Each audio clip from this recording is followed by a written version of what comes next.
The executioner's chair stood empty, but the silence around it hinted that a deadly judgment had already been passed. Welcome to the Silent Clueworks.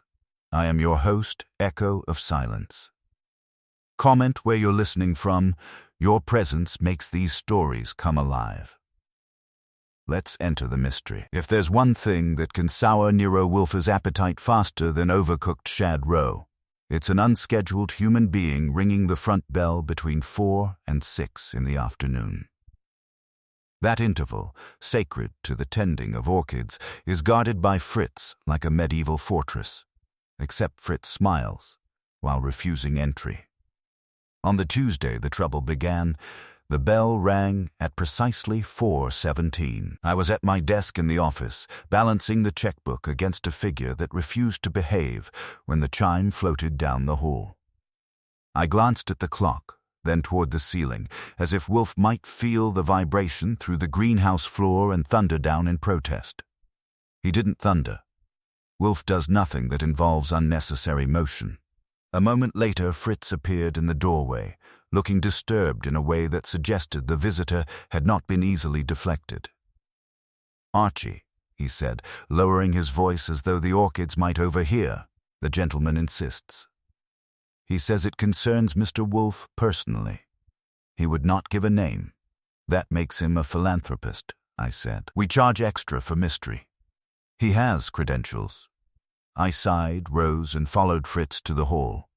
The man standing just inside the front door was in his early 50s, trim without being athletic, wearing a dark overcoat that had seen more hearings than holidays. His eyes were gray and steady, not the drifting, speculative kind. The kind that had watched people squirm. He extended a card before I could introduce myself. "Archibald Goodwin," he said, reading from memory rather than the brass plate on the door. "I'm aware of your employer's schedule. This will not take long." The card read, Hun, Malcolm V. Durning, Justice, Supreme Court of the State of New York. I let out a small whistle. "Well, Your Honor, we usually require at least a misdemeanor before admitting callers at this hour. I'm not here in my official capacity." "They all say that." He didn't smile. "May I come in?" Ordinarily, I'd have held the line until 6. But there are certain titles that bend protocol, if not Wolfe himself. I stepped aside and led him to the office, telling Fritz to inform the master that a judge was trespassing. Wolfe entered exactly 4 minutes later. He did not hurry. He never hurries. He moved from the hall to his desk like a battleship, adjusting course, slow, inevitable, disinclined to collision, but prepared for it. He seated himself, adjusted his cuffs, and regarded our visitor. "Sir," Wolfe said, "you have intruded upon my most cherished hours. I trust you have weighed the consequences." Durning remained standing until I indicated the red leather chair opposite Wolfe's desk. He sat, but on the edge, as though this were a witness box and he might yet be called to account. "I apologize for the timing," he said. "My position makes discretion essential." Wolfe's eyes narrowed slightly. "Discretion is not achieved by ringing my bell during the care of my orchids." "Your reputation," Durning said, "is for results achieved without spectacle." "That depends upon the spectacle." I settled into my own chair, notebook ready. The judge's overcoat remained buttoned. A man who didn't intend to stay long, or didn't intend to relax. 3 nights ago, Durning began, I returned home from court to find an object on my study chair. Wolfe's eyelids lowered half an inch. "An object?" "Yes. A wooden token. Carved. Crude." He reached into his coat and produced a small cloth pouch, which he placed on Wolfe's desk with 2 fingers, as though it might stain the mahogany. Wolfe looked at me. I untied the cord and tipped the contents into my palm. It was a miniature chair, no more than 3 inches tall. Roughly whittled but unmistakable. The back had been notched with deliberate strokes. The seat was hollowed slightly in the center. "Charming," I said. "Doll furniture?" "No," Durning replied. It is an executioner's chair, I blinked. Electric? Symbolic? Wolfe extended his hand. I passed it to him.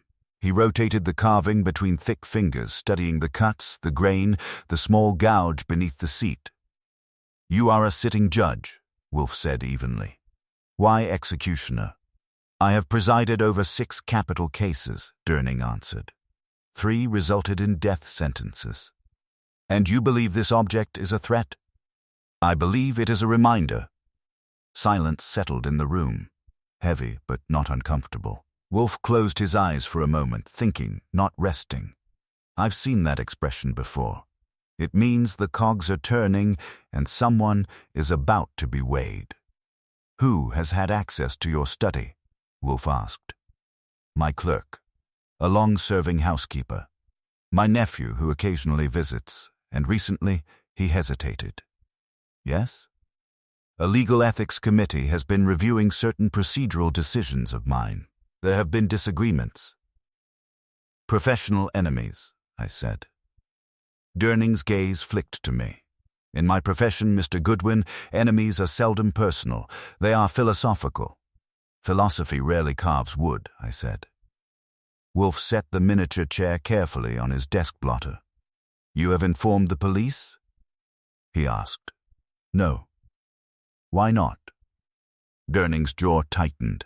Because I do not know whether this is intimidation, mockery, or an accusation. If it becomes public, it undermines the authority of my court. I require clarity before I permit exposure. There it was. Not fear, control. The man who passed judgment did not wish to appear judged. Wolfe leaned back. You have not told us everything. Durning's fingers pressed into the arms of the red chair. This morning, he said, I returned to my study. The token was gone. Gone? I echoed. Yes, the chair was no longer in my study. I glanced at Wolfe's desk, where its twin, or the original, now rested between his elbows.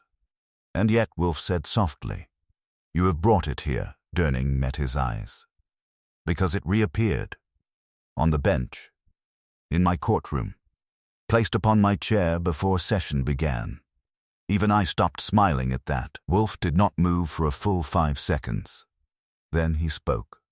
You will leave this object with me. You will provide Mr. Goodwin with the names of every individual who has reason to resent your judgments, not merely professionally, but personally.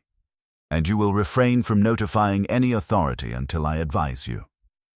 Durning hesitated only once. Then he nodded. Very well. As I escorted him to the door, I couldn't resist. Your Honor, I said, do you believe in guilt beyond reasonable doubt? He paused. I believe, he said quietly, that doubt is rarely reasonable. When I returned to the office, Wolfe was still staring at the small wooden chair. You're taking it? I asked. Yes. Why? He opened his eyes and fixed me with a look that meant I would earn my salary. Because, Archie, he said, someone has rendered judgment upon a judge, and I wish to know whether the sentence is symbolic or pending. Wolfe's eyes stayed on the carving as if it might confess under pressure. I sat, opened my notebook, and waited. The cue came with a small motion of his hand, dismissive, yet exact. Telephone Mr. Durning, he said. Tell him I require his list within the hour. I called. Durning's voice was clipped, as though each syllable had been reviewed for admissibility. You will have the names, he said, by messenger. Nothing electronic. Fine, I told him. Send it the old-fashioned way. When I hung up, Wolfe tapped a forefinger lightly near the chair. You think it's one of the condemned? I asked. No. His lips tightened. A man facing death seldom carves symbolism. This is theatrical and therefore calculated. It is meant to disturb, to imply access, and to compel a response. A response like hiring you, precisely. At 5:20, Fritz brought in a sealed envelope. Wolfe didn't touch it. Open it, Archie. Inside was a typed sheet with 4 names, each followed by a tidy sentence. I read aloud. Lionel Barr, defense attorney. Accused Durning of bias in People v. Huxley. Celia Vane, reporter, The Sentinel, wrote The Bench That Bends. Thomas Kerr, nephew, financial fraud case dismissed by Durning. Dr. Alton Sloan, forensic psychiatrist, criticized the court, petitioned to reopen a matter. Wolfe's fingers folded. Only 4. He pretends his world is orderly. Or he's afraid to write down the disorderly ones, I said. Wolfe regarded the little chair. The token appeared in his study, then on his courtroom chair, then vanished. That requires access to a private room and a public one. Either someone in his household or someone who can command cooperation from those within it. Or someone who can pick a lock, I offered. Wolfe dismissed it with a lift of his brows. A lock violated is crude. This intrusion is meant to be recognized. It advertises betrayal. At 5:40, Inspector Kramer called. I told him Wolfe was occupied. Kramer delivered a short sermon on civic duty and a longer one on my ancestry. When he demanded details, I gave him none. He promised to come over. I promised to be sorry. We were both lying. After dinner, Wolfe said, "You will go to the courthouse tonight. Mr. Durning will meet you. Observe his courtroom chair. Observe his study. Bring back facts." "Facts are heavy," I said, and got my hat. At 7:30, I was downtown. Durning met me at a side entrance, collar up, eyes scanning the sidewalk. "I arranged access," he said. "We have limited time." The courtroom was dark except for emergency lights. Durning pointed to the high-backed chair behind the bench. "It was there," he said. "Monday morning." On the seat, I climbed the steps and leaned over the cushion. Smooth leather, no tear or puncture. I ran my fingertips along the seam. "Who else could be here before session?" I asked. "My clerk," he said. "Evan Markham, the court officer assigned to this room." "Maintenance, security. Keys?" "Maintenance has master access. Security has keys. My clerk has keys. I have keys. And your chambers?" He led me to his office. Inside, the place was neat in a controlled, joyless way, law books, framed citations, a desk that looked offended by fingerprints. He pointed to a leather chair near the window. "It was on the seat," he said. "Anyone besides you enter here?" I asked. "My clerk. Occasionally the court officer. Maintenance, if requested." "Your home study?" I asked. "Only household staff and family." I moved toward the window chair. The carpet beneath the curtain was slightly darker, as if someone had stood there too long. I crouched and found, half hidden in the pile, a pale fleck. I pinched it carefully. Fresh wood shaving, not varnished, curled like pencil peel. I held it up. "This didn't come from a courthouse." Durning stared at it. "What are you implying?" "I'm implying your visitor, or your household, carried the chair in a pocket. And I'm implying someone stood right here, behind the curtain, long enough to drop evidence." His eyes hardened. "You are suggesting someone entered my office at night." "Either that," I said, "or someone was here while you were busy being important." From the hall came the soft click of a latch. Not ours. Durning's head snapped toward the sound. I slid the shaving into my envelope and lowered my voice. "Your limited time," I said, "just got more limited." I eased to the door, keeping my shoes quiet on the carpet. The handle was still. I listened. A faint scrape. Then the unmistakable sound of paper sliding against paper, someone riffling in a file drawer out in the hall alcove. Durning stepped beside me, face pale under the greenish light. For a judge, he looked suddenly like a defendant. He whispered, "That corridor should be empty." "Should is a courtroom word," I whispered back. I cracked the door an inch. The hall was dim, but a figure stood near the clerk's desk, shoulders hunched, head bent. When he shifted, the light caught a brass badge on his belt. Before I could speak, the man looked up and froze. The pause told me he hadn't expected company either. His hand moved toward his pocket and mine toward mine. My hand closed over the butt of the automatic in my pocket, but I didn't draw. The brass badge caught the dim light again as the man straightened. Court officer's shield. He was broad-shouldered, mid-30s, hair cut with military precision. His eyes flicked from me to Durning and back again, calculating angles the way some men calculate interest. "Evening, Judge," he said, tone neutral but tight. "Didn't expect anyone." "Nor did I, Officer Bell," Durning replied, and there was steel in it now. "What are you doing in this corridor?" Bell's jaw shifted once before he answered. "Routine check. We had a report of a door not latching properly." "At 8:30 in the evening?" I asked pleasantly. He glanced at me. "And you are?" "Maintenance," I said.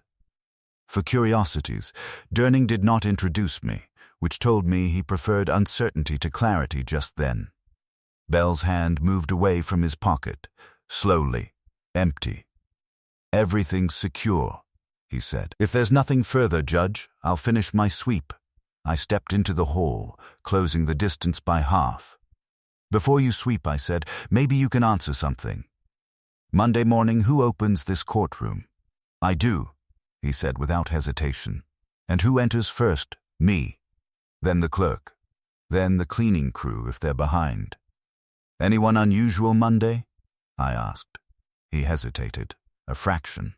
Too long. "No." "Not even a small piece of furniture on the judge's chair?" His face didn't change, but his pupils tightened. "I wouldn't know about that." "You're assigned to the room," I said. "You wouldn't know what's sitting on the bench?" "I check doors and windows. I don't inspect the upholstery." Durning stepped forward. "Officer Bell, when I arrived Monday, there was a wooden carving on my seat. Are you stating under oath you saw nothing?" Bell swallowed. "I didn't notice anything." "Noticed or saw?" I pressed. His gaze hardened. "Didn't notice," which meant he might have seen. Durning dismissed him with a curt nod. Bell walked past us, boots measured, and disappeared down the corridor. I watched until the stairwell door shut. "You believe he placed it?" Durning asked quietly. "I believe he's nervous," I said, "and nervous men at night don't always come looking for loose latches." We returned to chambers. I examined the clerk's desk. Bell had been near. The top drawer was slightly ajar. Inside were case schedules neatly clipped. Beneath them, a file folder half withdrawn. I slid it out. It bore the name People v. Huxley. "Lionel Barr's case," Durning said. He accused me of bias. Inside were motion transcripts, appeals correspondence, and a recent letter from the Ethics Committee acknowledging review of Durning's conduct in that trial. The letter had been unfolded recently. The crease was fresh. "Bell reads legal ethics at night?" I asked. "He shouldn't read anything here without authorization." I replaced the file as I'd found it. The wood shaving in my pocket felt heavier than it should. "Tell me about your clerk," I said as we left. "Evan Markham," Durning replied. 29. Ambitious. Efficient. Loyal. A pause. He understands advancement. That wasn't an answer. Outside, the air had sharpened. I walked 3 blocks before hailing a cab, thinking it through. The carving had appeared in Durning's home study, then in the courtroom. That required access to 2 distinct environments. Either the culprit moved comfortably in both, or there were 2 actors. The shaving in chambers suggested someone had carried it there, not carved it on site. And Bell had been riffling the Huxley file. Back at the brownstone, Wolfe was in his chair, eyes closed, hands folded across his midsection as if in silent litigation with the universe. "Well?" he said without opening them. I gave him the evening in order, including Bell's performance and the shaving. Wolfe extended a hand. I placed the shaving on his desk blotter beside the miniature chair. He examined it with infuriating patience. "Fresh," he murmured. "Unfinished." "Meaning it wasn't carved months ago," I said. "Meaning," he corrected, "the craftsman wishes the cuts to remain visible." "Why?" I asked. "Because a rough edge implies immediacy. An executioner's chair is not antique, it is imminent." I told him about the Huxley file and Bell's interest. "Lionel Barr accused the judge of bias," Wolfe said. Publicly, loudly, I agreed. Celia Vane wrote about it. The nephew's fraud case was dismissed, and Sloane wanted a reopening. Wolfe opened his eyes. 4 names, 1 simple, 2 locations, and an officer who prowls. "You think Bell is our executioner?" "No." Wolfe's voice was flat. "He lacks imagination. He is a pawn, or an opportunist. So who benefits?" I asked. Wolfe's gaze shifted to the carving. "Who profits if Judge Durning appears compromised?" "Anyone challenging his rulings," I said. "Or anyone wanting him off the bench. Or," Wolfe added softly, "anyone wishing to force him into a decision." "Decision about what?" Wolfe did not answer immediately. Instead, he lifted the miniature chair and set it squarely in the center of his desk. "Archie," he said at last, "the object was placed first in private, then in public. That progression is deliberate. It escalates. The next movement will not be symbolic. You think there's another step?" "There is always another step," he said. "Unless we anticipate it." The telephone rang. I picked up. Nero Wolfe's office, a male voice, controlled but strained. "Mr. Goodwin? This is Evan Markham. I serve as Judge Durning's clerk." I glanced at Wolfe. He was already watching me. "Yes, Mr. Markham?" "I believe," Markham said, lowering his voice, "that something has been placed on the judge's bench again tonight." My grip tightened on the receiver. "You're there now?" "Yes. And this time it isn't wood." I tightened my grip on the receiver. "If it isn't wood, Mr. Markham, what is it?" There was a swallow on the other end. "It's a photograph." Wolfe's eyes narrowed slightly. "Of what?" I asked. "A man, seated. Bound to a chair." The room seemed to contract by an inch. "Alive?" I said. I don't know. It's a still image." "He appears unconscious." "Don't touch it," I said. "Stay where you are. Is anyone else there?" "No." I dismissed the officer after closing. "Officer Bell?" "Yes." I glanced at Wolfe. He made a small, decisive motion. "We're coming," I told Markham and hung up. Wolfe did not rise. Of course he didn't. "Proceed," he said. "Observe. Do not remove the photograph." "And, Archie?" "Yes?" "If this is escalation, the symbolism will be precise. Attend to details." I grabbed my coat and was out the door in under 30 seconds. The courthouse felt different at night, like a cathedral after the congregation has gone home, still sacred, but less forgiving. Markham met me at the side entrance. He was younger than I expected, thin, hair carefully parted, eyes too bright. "This way," he said, voice taut. We moved quickly down the corridor to the courtroom. The overhead lights were dimmed, leaving the bench in a wash of yellow. The photograph lay centered on the judge's chair. I climbed the steps slowly, resisting the urge to hurry. Markham stayed below. The image was black and white, glossy. A man sat tied to a straight-backed wooden chair, wrists bound behind him, ankles secured. His head slumped forward, chin to chest. The background was blank, perhaps a wall, perhaps a sheet. No identifiable features. On the lower margin, written in ink, pending sentence. I let out a quiet breath. "You recognize him?" I asked without turning. "No," Markham said. "I've never seen him." The man in the photo wore a suit jacket, disheveled, tie loosened. Mid-40s, perhaps. Dark hair, a faint bruise visible along his temple. I leaned closer. The rope binding his wrists appeared thick, twisted fiber.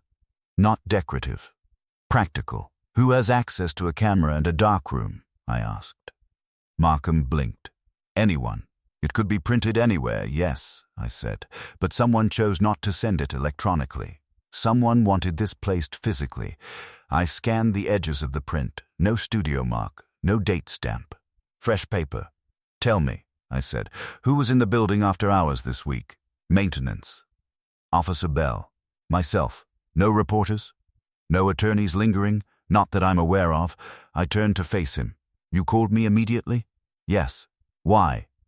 He hesitated. Because the judge instructed me to contact you if anything further occurred.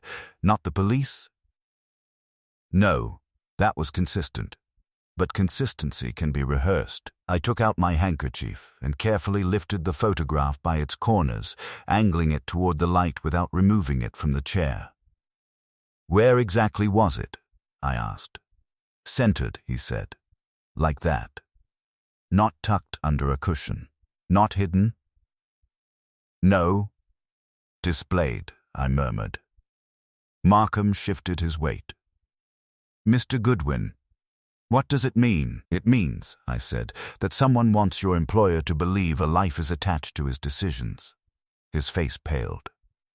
You think the man is real? I think whoever staged this wants us to think so.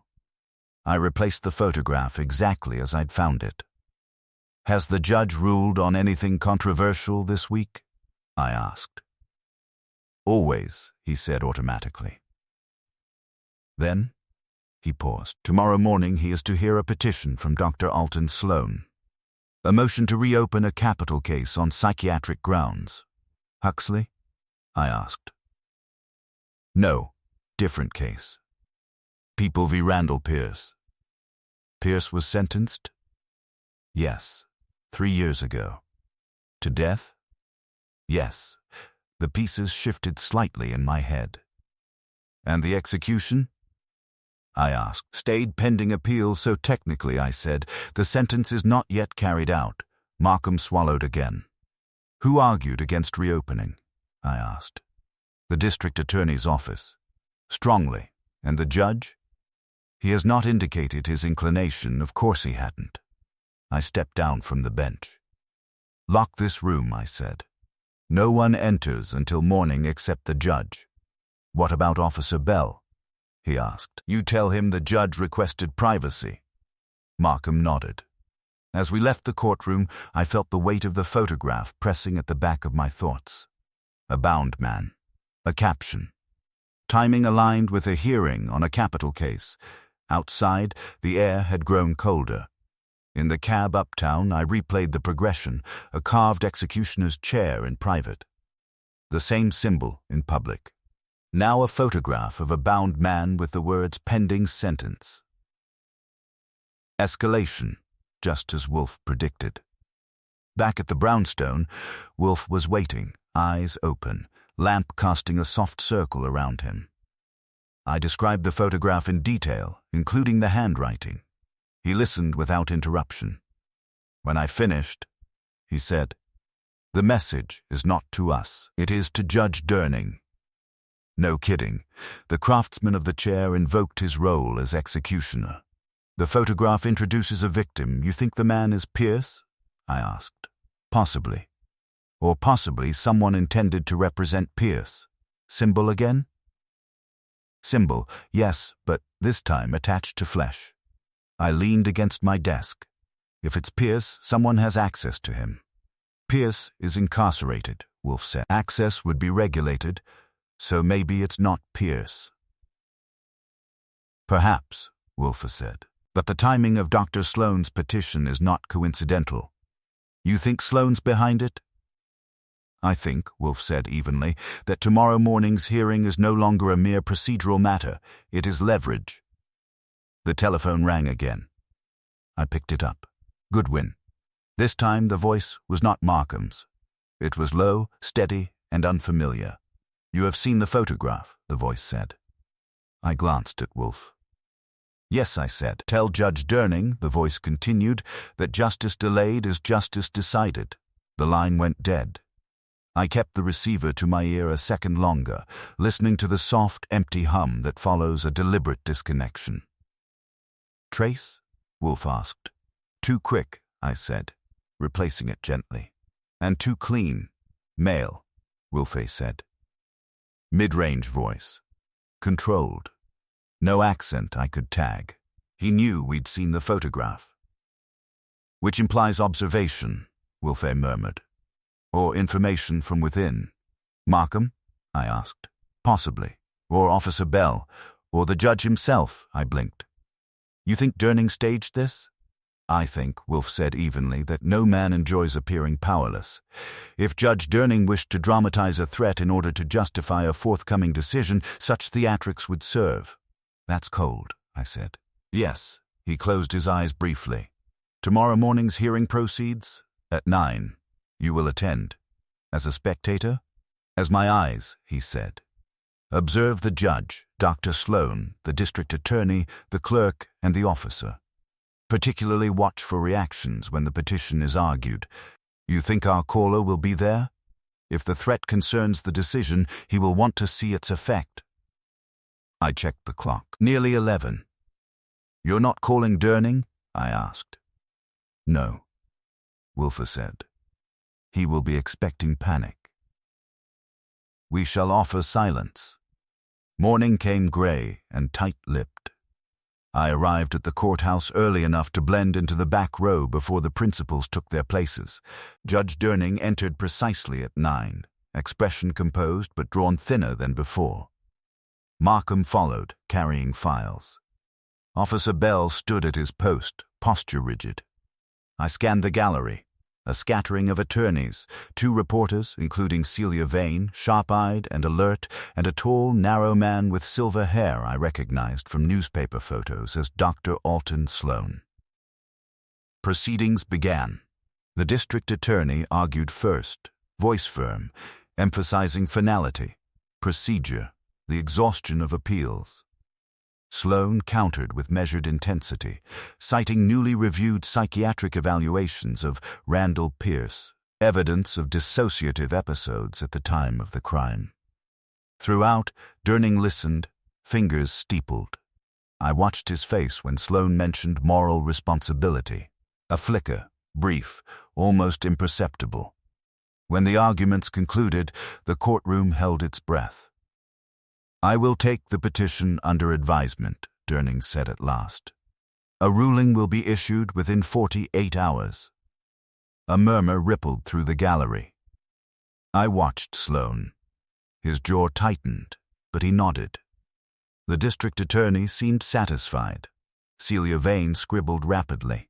No one leapt up to shout about bound men or pending sentences.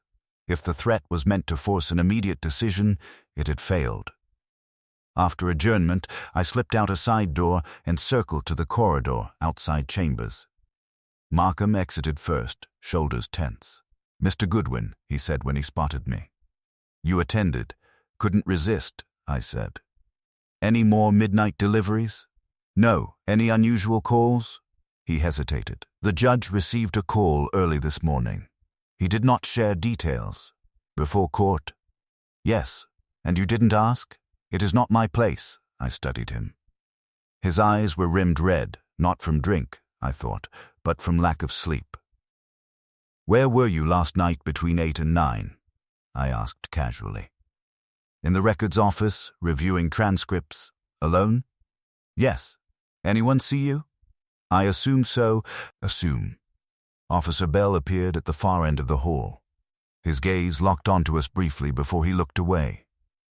I returned to the brownstone by noon and reported everything. Wolfe listened, eyes half closed. He deferred, Wolfe said when I finished. Yes, despite the threat, looks that way. Wolfe drummed his fingers once on the arm of his chair. Then the purpose was not to force an immediate ruling. Intimidation? I suggested. No, intimidation seeks visible effect. This is positioning. Positioning for what? For exposure, Wolfe said softly. I frowned. Exposure of whom? Consider, Archie. The executioner's chair accuses the judge of lethal authority. The photograph presents a bound man and the phrase, pending sentence. The hearing concerns whether a condemned man receives reconsideration. You think someone's trying to show Durning as morally trapped? Perhaps. Or perhaps someone wishes to demonstrate that he is already compromised. I leaned forward. Compromised how? Wolfe's gaze sharpened. Who profits if it appears that Judge Durning's decisions are influenced by threats? Anyone appealing his rulings, I said slowly. They could argue bias. Coercion? Precisely. And if the threat becomes public, his prior sentences may be questioned. I exhaled. That's bigger than one case, yes. The doorbell rang. Wolfe's eyes flicked to the clock. 2 in the afternoon. Respectable. Fritz entered moments later. A Dr. Alton Sloan, he announced. Wolfe did not smile. Admit him. Sloan entered with controlled grace, tall, silver-haired, spectacles thin-rimmed. His gaze moved quickly, assessing. Mr. Wolfe, he said, inclining his head. I believe we share an interest, Wolfe gestured to the red chair. Dr. Sloan, he said. You petitioned this morning to reopen the Pierce case. I did. And you are aware of the recent communications directed at Judge Durning? Sloan's expression did not shift. I am aware only that he appears strained. You have not seen a photograph? I asked. No, nor sent one? His eyes met mine steadily. Certainly not. Wolfe regarded him for a long moment. Dr. Sloan, Wolfe said at last, if Judge Durning were to rule against your petition, what would you do? I would appeal, Sloan replied calmly. And if his ruling were tainted by suggestion of coercion? Sloan's gaze sharpened slightly. Then the integrity of the court would demand scrutiny. Wolfe nodded once. Indeed, he said. Wolfe let the word hang between them like a suspended verdict. Dr. Sloan, he said, you are a man of science. You understand leverage. Sloan folded his long fingers in his lap. I understand persuasion. Leverage implies coercion. Semantics, Wolfe murmured. If Judge Durning's authority were publicly questioned on the grounds of external pressure, your petition would benefit. Sloan did not blink. If the court's integrity were compromised, any decision would merit review. That is not benefit. That is remedy. Yet the timing is exquisite, I said. A symbolic accusation, followed by a photograph of a bound man, delivered on the eve of your hearing. Sloan's gaze shifted to me briefly. You are suggesting I orchestrated this display. I am suggesting nothing, I said. I am observing. Wolfe's eyes rested on Sloan's face. Have you visited Judge Durning's chambers in the past week? No. Have you had private communication with his clerk? No. Have you had access to Randall Pierce since filing your petition? Yes, Sloan said evenly. I conducted a psychiatric evaluation at the correctional facility last month. Is Pierce presently incarcerated? Wolfe asked. He is? In good health? Sloan hesitated. Barely. As well as can be expected. Wolfe leaned back. You will provide Mr. Goodwin with documentation of that visit, including dates and witnesses. Sloan inclined his head. I have nothing to conceal. That remains to be seen, Wolfe said. After Sloan departed, I closed the door and turned to Wolfe. He's cool, yes? Too cool? Possibly, Wolfe said. But composure is not culpability. I crossed to my desk. You think the man in the photograph could be Pierce? Wolfe steepled his fingers. If it were Pierce, the risk to the perpetrator would be extraordinary. Removing a condemned prisoner, photographing him bound, and returning him unnoticed would require complicity at a high level, so the man is probably someone else. More likely, Wolfe agreed. A surrogate. Then why make him look like a defendant? I asked. Suit, bruise, ropes. To suggest imminent execution, Wolfe said. To frame the judge as arbiter of that fate. The telephone rang again. I answered. Goodwin. The voice was female this time, crisp, impatient. Celia Vane. I'm told you've taken an interest in Judge Durning's recent discomfort.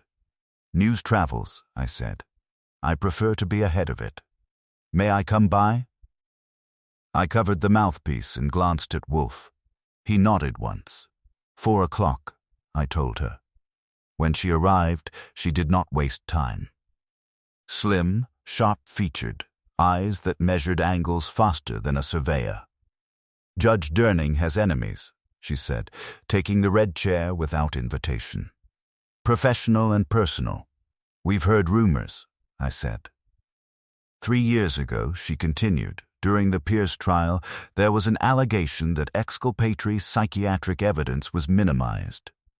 By whom? I asked. By the prosecution. The defense claimed the judge restricted certain testimony. Did he? I asked. She smiled faintly. He ruled according to statute. Whether that statute was interpreted generously is a matter of debate. Wolfe's voice cut in. Miss Vane, have you received any anonymous materials recently? Her eyes flicked toward him. What kind of materials? Photographs, he said. She held his gaze. No. Threats? No. Then why are you here? Wolfe asked. She leaned forward slightly. Because this morning, before court, someone slid an envelope under my apartment door. I felt my pulse tick once. And? I prompted. It contained a single line, she said. The executioner must answer. No signature. Wolfe's lids lowered. When? 7 a.m. Before the hearing, I said. Yes. Did you inform the police? I asked. I informed the public, she said coolly. When appropriate. You did not mention it in court. No. Why not? She studied me. Because I don't publish without confirmation. Wolfe nodded slightly. You will give that envelope to Mr. Goodwin. She hesitated. Then, I'll send it. After she left, I turned to Wolfe. So our correspondent is widening the audience? Yes. Judge. Clerk. Us. Reporter. A pattern, Wolfe said. The communications escalate in visibility. Still no body, I said. Not yet. The phrase settled uneasily. Late afternoon brought another development. Saul Panzer entered without ceremony, hat in hand. You wanted me on the Pierce angle, he said. Yes, Wolfe replied. Discreetly confirm his location? Saul nodded. Already did. Pierce is in his cell. I had a man verify physically. Bruised temple? I asked. Saul's brow furrowed. No visible injury reported. So the man in the photograph isn't Pierce, I said. Correct, Saul confirmed. Wolfe's gaze sharpened. Then the victim is selected for resemblance, not identity, or the bruise is staged, I offered. Indeed, Wolfe said. Saul shifted. There's something else. Officer Bell has a brother-in-law. Name's Thomas Kerr. I felt the connection click. The nephew, same, Saul said. Kerr's fraud case was dismissed by Durning last year. Technicality. He wasn't pleased. Bell and Kerr close? I asked. Family dinners, Saul said. Wolfe's fingers tightened fractionally on the chair arm. Archie, he said quietly, we now have a tangible link between household resentment and courtroom access. You think Kerr's using Bell? I asked. Or vice versa, Wolfe said. But the network narrows. The telephone rang again. I answered, already braced. The same low male voice spoke. The clock advances, it said. 48 hours. You want the judge to reopen Pierce? I asked. Silence. Then, we want him to remember what it means to sit in that chair. The line went dead. I replaced the receiver slowly. Wolfe did not ask what was said. He already knew enough.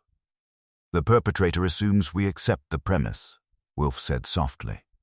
What premise? That the judge's decision determines life or death. It does, I said. Wolfe's eyes fixed on the miniature wooden chair still centered on his desk. No, he said. It determines only procedure. The executioner is elsewhere. A pause. And someone, he added, is very anxious that we not notice that distinction. I stared at him. You're saying Durning isn't the executioner? He pronounces sentence, Wolfe said. He does not carry it out. The machinery of death resides within the Department of Corrections, so if someone wants to dramatize execution, I said slowly, they're aiming at the wrong chair. Unless, Wolfe replied, they wish to misdirect us toward that chair. I moved to my desk and pulled the small wooden carving closer. The notches on the back were uneven, but deliberate. Not a craftsman's pride, more like someone carving in agitation. Saul, I said, turning to him, dig deeper on Kerr, employment, debts, recent movements, and find out if he's handy with tools. Saul nodded once. Already on it. When he left, Wolfe closed his eyes for a moment. Archie, summon Judge Durning, his clerk, Officer Bell, Dr. Sloan, and Miss Vane. Tomorrow evening, 8 o'clock, I raised a brow. All at once? Yes, you're ready for the performance? I am ready to observe. He corrected. The next day crawled. By late afternoon, Saul returned with a thin file. Kerr runs a small contracting outfit, he said, mostly repair jobs, woodwork included. 2 years ago, he had a misdemeanor fraud charge, dismissed by Durning on procedural grounds. Afterward, Kerr complained publicly that the judge owed him. Owed him? I said. His words, Saul replied. He believed the dismissal would clear his reputation. Instead, it kept the case ambiguous. Clients still wary, so he feels shortchanged, I said. Feels exposed, Wolfe murmured. Saul continued. Bell and Kerr meet weekly. Family dinner every Sunday. Any sign Kerr's been near the courthouse at night? I asked. Nothing direct. But Bell signed him in once last month.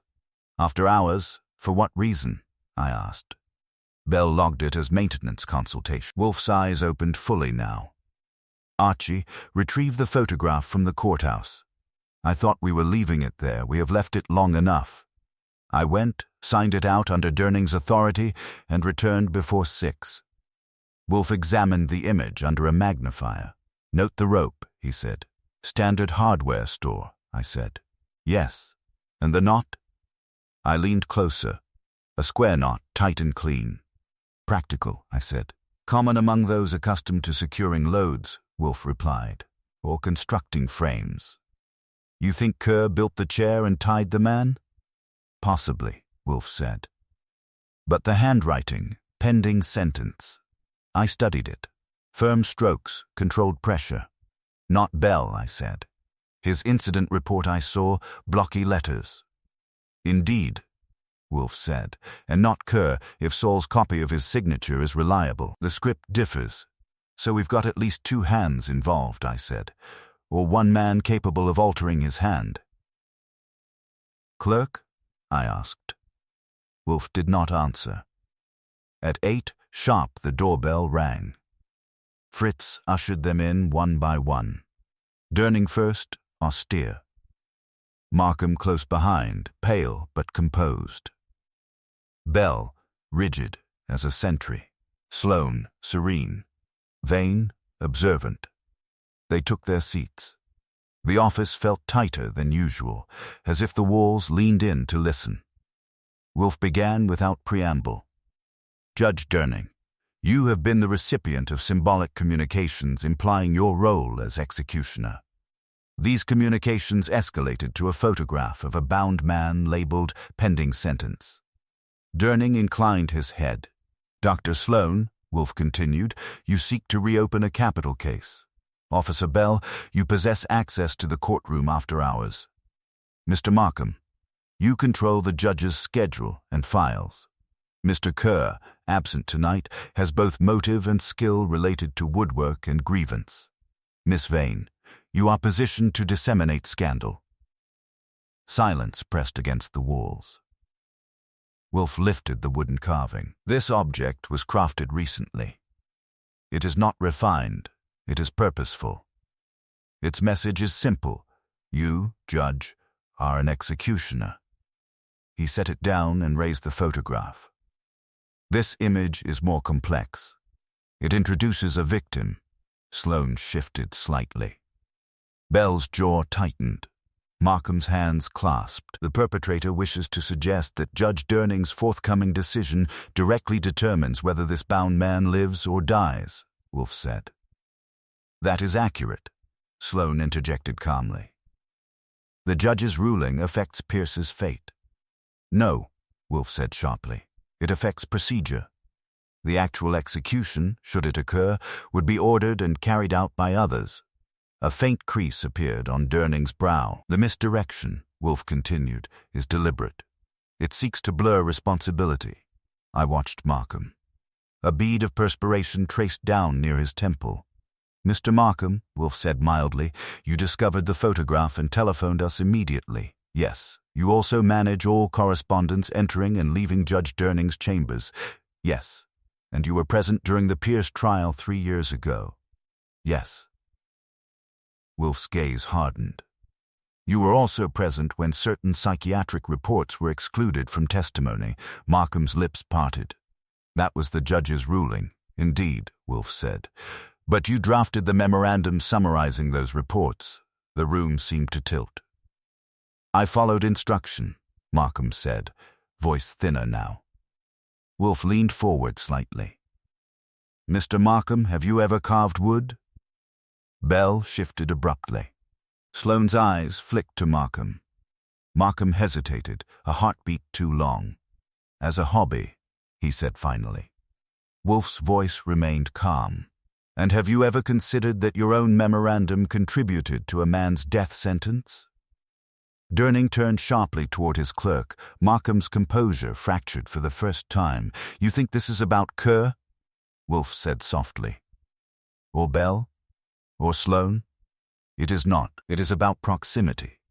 The person closest to the judge, closest to his files, closest to his conscience. Markham rose halfway from his chair. This is absurd, he said. I would never.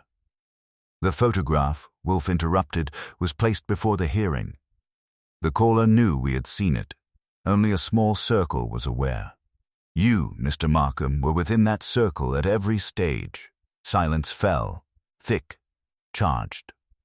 Wolfe did not raise his voice. You wished the judge to feel what it means to sit in that chair, he said. Because you, sir, have been sitting behind him for years. Markham's half-rise stalled. His hands gripped the arms of the red chair as though it might tip. That is preposterous, he said, but the word lacked force. Wolfe did not blink. You drafted the summary of Dr. Sloane's psychiatric findings in the Pierce case. You condensed nuance into certainty. You shaped language that the judge relied upon. I followed protocol, Markham snapped. You shaped language, Wolfe repeated. Language shapes judgment. Durning's face had gone rigid. Evan, he said quietly, is this true? Did you alter emphasis? Markham turned toward him, eyes bright now, no longer merely anxious. I organized material. You made the ruling. Indeed, Wolfe said softly, and since then you have remained at his side, observing every capital petition, every appeal. Conscience is an inconvenient companion, Mr. Markham. This is absurd, Bell muttered. Wolfe's head shifted slightly. Officer Bell, your role was facilitative. You provided after-hours access. Your brother-in-law's resentment was convenient camouflage. Bell flushed. Kerr never set foot near that courtroom at night. No, Wolfe agreed. He did not need to. His connection to you provided a ready suspect. Sloane leaned forward. Mr. Wolfe, are you suggesting the clerk staged this entire affair to influence the judge? Yes, Wolfe said. But not to influence the ruling in favor of reopening, rather to force confrontation. Vane's pen had appeared from nowhere. Confrontation with what? With culpability, Wolfe replied. Markham's composure cracked fully now. He stood. You speak as though I alone determined Pierce's fate. I was 26. I summarized reports. I did what clerks do. And then?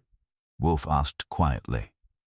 And then, Markham shot back, I watched as men were sentenced and congratulated for efficiency. Procedure over doubt. Always procedure. Durning rose slowly from his chair.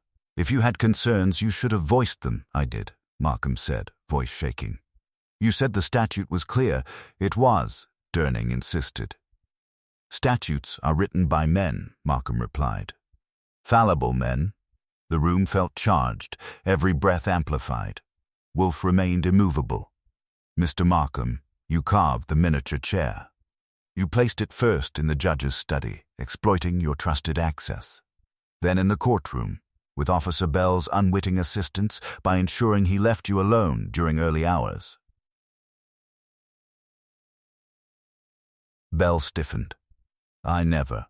You need not have known the purpose, Wolfe said calmly. You merely ensured corridors were empty. Bell's mouth opened, then closed. And the photograph? Sloane asked. Wolfe lifted it slightly. A hired model. Markham flinched. You engaged a man of approximate age to pierce, Wolfe continued, bound him, staged a bruise, photographed him against a neutral backdrop. The rope and knot reflect your familiarity with basic construction. The handwriting matches samples from your personal notes, not your official block script. Markham's shoulders sagged. The calls? I asked. Placed from public telephones, Wolfe said, but timed with knowledge of our progress. Only one individual knew precisely when Mr. Goodwin retrieved the photograph. Markham gave a small, bitter laugh. You are thorough. Yes, Wolfe said. Silence held for several seconds. Durning's voice was low. Why, Evan? Markham looked at him directly now. No evasion. Because you never once reconsidered, he said. Not privately, not even in doubt. Pierce may deserve his sentence. I don't know. But you never allowed yourself to question whether the machinery had failed. I followed the law, Durning said. You followed the summary I gave you, Markham shot back. Wolfe interjected gently. Mr. Markham, you did not intend harm. You intended reflection. Markham's lips pressed thin. I intended him to feel what it means to sit in that chair. The executioner's chair, Vane murmured. Yes, Markham said. To understand that behind procedure there is a human being bound to consequence, and if he ruled against reopening? Sloane asked. Markham's gaze flickered. Then I would know I had tried. You risked your career, Bell said. I risked perspective, Markham replied. Wolfe placed the photograph and carving side by side on his desk. Judge Durning, he said, your clerk sought not to coerce your ruling, but to disturb your certainty. The communications were crafted to appear as external threat, thereby magnifying their psychological effect. Durning sank back into his seat, color drained. And the envelope to Miss Vane? I asked. A widening circle, Wolfe said. If the judge ignored private warning, public implication would follow. Vane lowered her pen slowly. You realize this would have been a significant story. Yes, Markham said quietly. That was the point. Wolfe regarded him for a long moment. You have committed no physical crime, Wolfe said. No kidnapping. No assault. Only deception. Deception to expose truth, Markham said.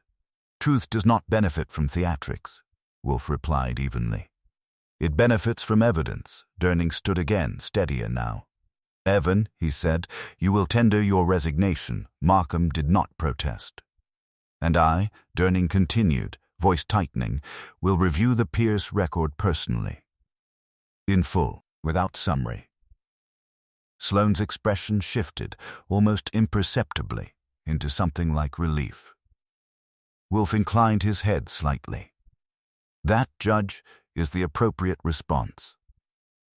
Markham exhaled slowly, as though a weight he had been carrying had finally settled where it belonged. Bell stared at the floor. Vane watched everyone. When at last they filed out, Markham last, shoulders no longer squared in defiance, the office felt abruptly larger. I let out a breath I hadn't realized I was holding. So, I said, no bound victim. No imminent execution. No, Wolfe said. Only a conscience improperly dramatized. I glanced at the miniature chair. You'll keep it? I asked. For a time, Wolfe said. It is a reminder. Of what? That certainty, he said, is often more dangerous than doubt. Fritz appeared in the doorway. Dinner is served. Wolfe rose with deliberate gravity. As we moved toward the dining room, I looked back once at the desk, the carved chair and photograph resting under the lamplight. In the end, no one had been bound, except perhaps a judge to his own assurance. And that, I reflected, can be the tightest knot of all. Dinner that night was roast duck with orange glaze, a dish Wolfe approaches with the solemnity of a treaty signing. Ordinarily, I would have let the case dissolve into the clink of silver and the measured cadence of his appreciation. But the image of Markham's face, drained of defiance and left with something closer to relief, refused to dissolve so neatly. Wolfe ate in silence for several minutes. That in itself is not remarkable. He considers conversation during the first course an affront to digestion. What was unusual was the absence of the faint, inward smile he sometimes wears when a puzzle has been properly boxed and shelved. When we returned to the office for coffee, I decided to test the shelf. So that's it, I said. Clerk with a conscience. Symbolism with sawdust. Case closed. Wolfe stirred his cup once precisely. Is it? I sat down. You're not satisfied. I am rarely satisfied by human motives, he said. They are untidy. Markham confessed as much as he's going to, I said. He carved the chair, he staged the photo, he made the calls, he admitted none of those explicitly, Wolfe replied. He accepted the narrative, close enough. Wolfe's eyes lifted to mine. Archie, when a man seeks to disturb certainty, he does not widen his circle to include a reporter unless he is prepared for consequence. Markham displayed agitation, yes, but not fear of exposure. He resigned, I said. At the judge's request, Wolfe corrected. Before any formal inquiry, I frowned. You think there's more? I think, Wolfe said slowly, that Markham's grievance was genuine, but the execution was structured. Structured how? The progression was theatrical, yet controlled. No uncontrolled variables, no actual victim. The man in the photograph remains unidentified, a hired model, I said. You called it, yes, Wolfe said, but hired by whom? By Markham. Did he say so? No, I admitted. Wolfe leaned back. And Dr. Sloane, what about him? He displayed neither surprise nor indignation at the revelation. Only relief. Well, if the judge reviews Pierce properly, Sloane benefits. Indeed. The telephone rang. I answered. Goodwin. The voice was low, male, familiar in its restraint. Mr. Goodwin, it said. This is Judge Durning. I straightened slightly. Yes, Your Honor. I have just concluded a preliminary review of the Pierce transcript, he said. There are discrepancies. In the psychiatric summary? I asked. Yes. Certain nuances appear. Compressed by Markham? Yes. I glanced at Wolfe. And? I prompted. I am issuing an order tomorrow morning to reopen the evidentiary hearing. That's quick, I said. Justice should not be leisurely, he replied, and hung up. I replaced the receiver slowly. He's reopening, I said. Wolfe nodded once, as anticipated. Anticipated by whom? I asked. By anyone who understood the judge's temperament. You think Markham counted on that outcome? Possibly, Wolfe said. But consider, if the hearing reopens, Dr. Sloane's standing strengthens. Public perception shifts. The narrative becomes one of judicial humility rather than rigidity, and the threats disappear, I said. Yes. The doorbell rang. Fritz appeared, faintly disapproving. Dr. Sloane, he announced. Again? I muttered. Wolfe gestured assent. Sloane entered with the same controlled composure, though there was an undercurrent now, purpose sharpened. I have just been informed, he said without preamble, that Judge Durning will reopen the Pierce hearing. So we hear, I said. Sloane inclined his head. I wished to express appreciation. For what? Wolfe asked. For facilitating reflection, Sloane said. Wolfe's gaze cooled slightly. We facilitated nothing. We observed. Sloane's lips curved faintly. Observation can be catalytic. You seem unsurprised by the judge's decision, I said. I am pleased, Sloane corrected. Wolfe's fingers tapped once on the arm of his chair. Dr. Sloane, did you at any time encourage Mr. Markham's dissatisfaction? Sloane met his eyes steadily. We discussed the Pierce case, at length. Privately? Yes. How often? Several times over the past year, I felt the air shift, and during those discussions, Wolfe continued, did you suggest that the judge required awakening? Sloane did not answer immediately. Conscience does not require suggestion, he said finally. It requires recognition. Recognition can be guided, Wolfe said. Sloane's gaze sharpened. Are you accusing me of conspiracy? I am inquiring, Wolfe replied evenly. Whether Mr. Markham acted entirely alone, Sloane stood very still. I did not carve wood, he said, nor tie ropes. That was not my question, Wolfe said. Silence stretched. I spoke with him, Sloane said at last. He was troubled. I did not dissuade him from examining his role. Did you dissuade him from dramatics? I asked. Sloane's jaw tightened. He did not inform me of theatrics. Wolfe regarded him for a long moment. You benefited, Wolfe said softly. Sloane did not deny it. When he departed, I turned to Wolfe. So Markham had moral fuel, and Sloane provided oxygen. Perhaps, Wolfe said. But oxygen is not flame. You think Sloane knew about the chair and photograph? I think, Wolfe said carefully, that he understood Markham's capacity for agitation and did nothing to restrain it. Which makes him what? I asked. An accessory to conscience, Wolfe said dryly. I leaned back, exhaling. Markham wanted the judge to feel bound, I said. Sloane wanted the case reopened. Bell and Kerr were convenient shadows. And the reporter? Wolfe asked. Amplification, I said. Wolfe nodded faintly. Tomorrow, he said, we shall see whether the reopened hearing produces truth or merely rearranges the chairs. I glanced at the small wooden carving still resting on his desk. It's funny, I said. All this over a chair. Wolfe's eyes settled on it. Chairs, he said quietly, are never merely furniture. They signify who sits, who waits, and who is made to stand. I considered that. And sometimes I said, who thinks they're in charge? Wolfe did not smile. No, Archie, he said. Sometimes they reveal who never was. The reopened hearing was scheduled for the following afternoon, and this time the courtroom was not merely attentive. It was charged. Word had traveled, though not in detail. Celia Vane had printed a cautious column that morning about judicial reconsideration in a capital matter, careful to avoid mention of wooden chairs or anonymous photographs. Still, the gallery was fuller than before. I took my place along the back wall. Durning entered with a composure that was no longer rigid, but deliberate. Markham's chair behind him was occupied by a temporary clerk from another division. Markham himself was nowhere in sight.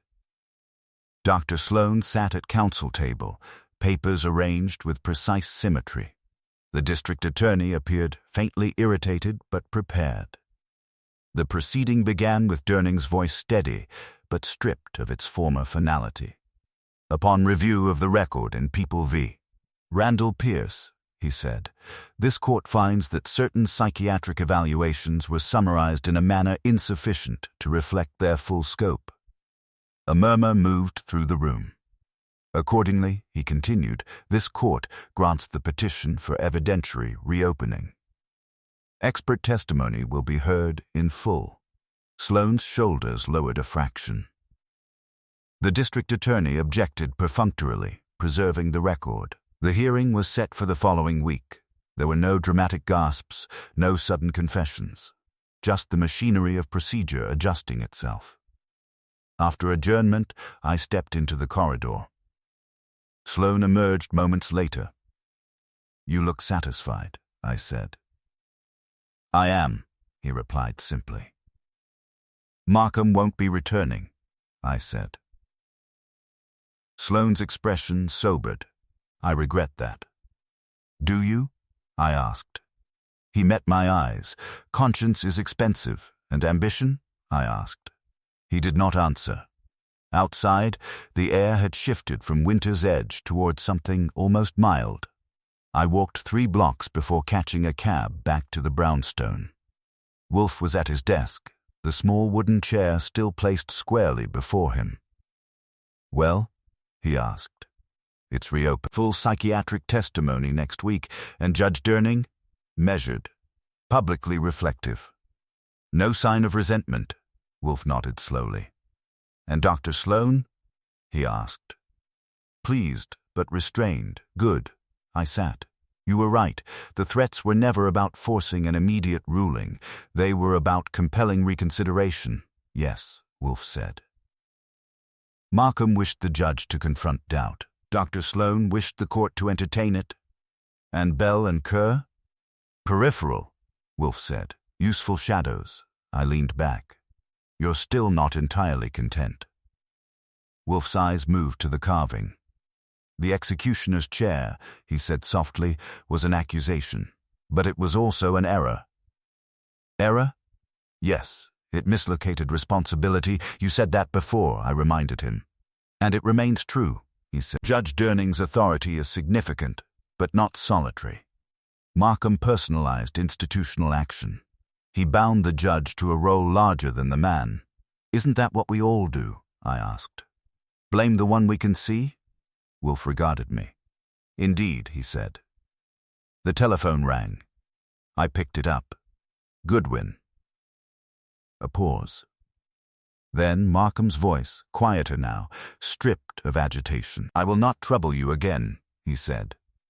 You're not troubling me, I replied. You're providing employment. A faint exhale, almost a laugh. I wanted him to feel it, Markham said. The weight. He does, I said. He reopened. I know. Where are you? I asked. That is no longer relevant, he said. I resigned formally this morning. You could have spoken directly, I said. Would he have listened? Markham asked.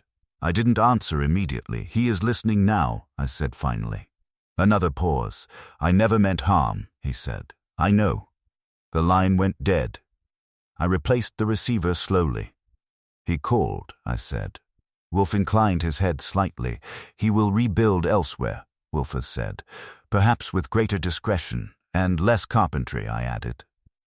Wolfe did not smile. Fritz entered with a tray of coffee and small almond biscuits. The brownstone felt restored, no strangers in the hall, no tension in the air.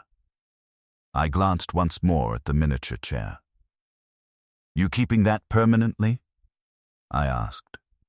For a time, Wolfe said. It serves as an object lesson. In what? In proportion, he replied, in remembering that authority is rarely as singular as it appears. I picked up the carving, turning it in my fingers. The rough edges were still there, unpolished, honest in their imperfection. You know, I said, for something meant to represent death, it's pretty small. Wolfe accepted his coffee, inhaled the aroma with reverence. Execution, he said, is always larger in imagination than in fact. The chair is wood, the rope is fiber. The power lies in the minds that ascribe inevitability. And doubt? I asked. Doubt, Wolfe said, is the only restraint that requires no rope. He sipped his coffee. The case had begun with a silent carving placed on an empty seat and ended with a judge choosing to reconsider rather than remain certain. No one had been kidnapped. No one had been struck, yet reputations had trembled and a conscience had forced its way into the open. Outside, a cab rolled past, tires hissing faintly against the street. Inside, the brownstone returned to its usual equilibrium, orchids above, books around, and Wolfe anchored in his chair. I set the little executioner's chair back on the desk. In the end, I said, the chair was never empty. Wolfe raised one eyebrow. No, Archie, he said calmly. It was occupied all along, and this time I didn't argue. The reopened evidentiary hearing convened 6 days later, and this time I attended not merely as an observer, but as a man aware that the smallest inflection might tilt the balance of a life. The courtroom was fuller still. Word had ripened into speculation. No one mentioned wooden carvings, but the atmosphere carried the residue of rumor. Judge Durning entered with a composure that had shed its former rigidity. If there was weight on him, it was acknowledged weight, not denied. The temporary clerk arranged files without flourish. Markham's absence was a quiet vacancy behind the bench, an empty chair that said more than the carved one ever had. Dr. Sloane took the stand first.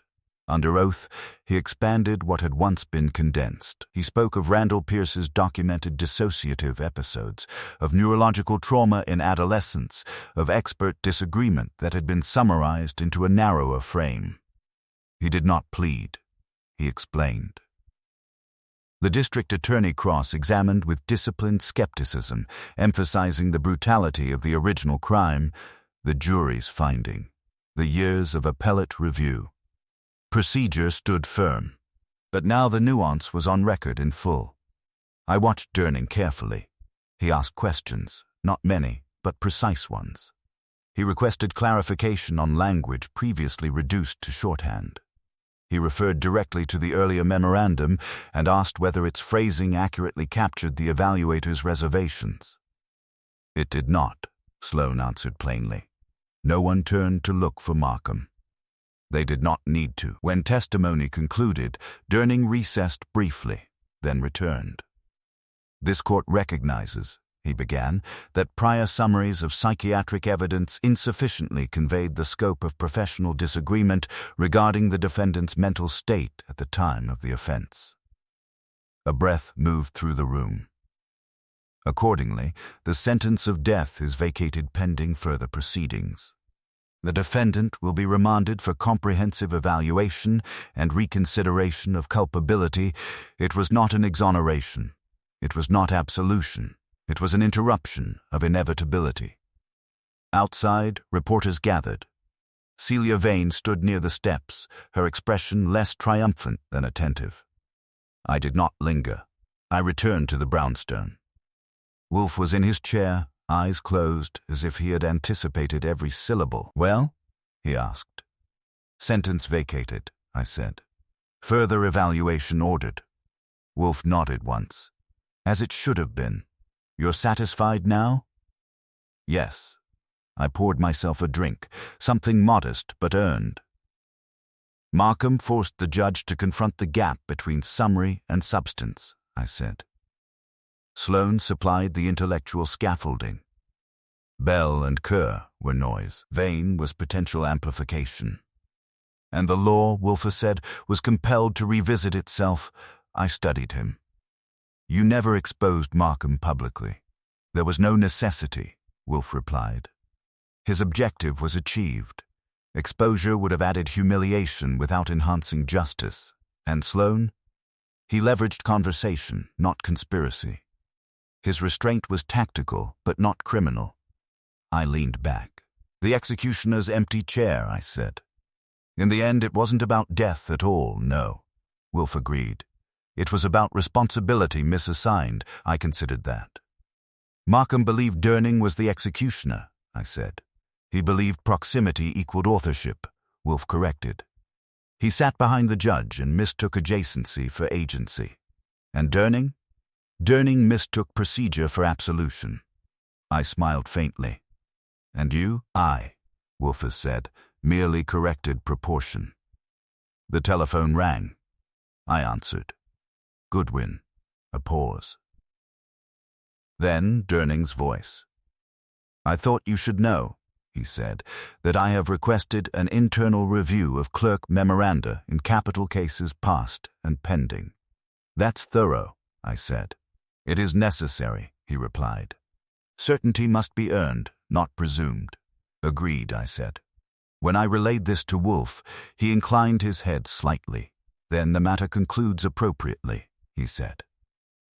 Dinner that evening was simpler than usual. Braised lamb, asparagus, a burgundy Wolfe had been saving for a day that required acknowledgement rather than celebration. Over coffee, I glanced once more at the small wooden carving still resting on his desk. "You'll return that?" I asked. "In time," Wolfe said. "Perhaps anonymously." "To whom?" "To Judge Durning." I raised a brow. "As a reminder," Wolfe said, "that chairs are not instruments of fate, they are platforms for judgment, and judgment requires doubt." I picked up the carving, running a thumb along its rough back. "Funny thing," I said, "an empty chair looks harmless." "Indeed," Wolfe replied, "it acquires menace only when we imagine what occupies it." Outside, traffic hummed faintly. Inside, the orchids above were being misted by Theodore Horstman, restoring order to their private universe. The brownstone had endured intrusion, symbolic, psychological, but it stood unshaken. "No kidnappings," I said. "No bodies. Not all peril bleeds," Wolfe said.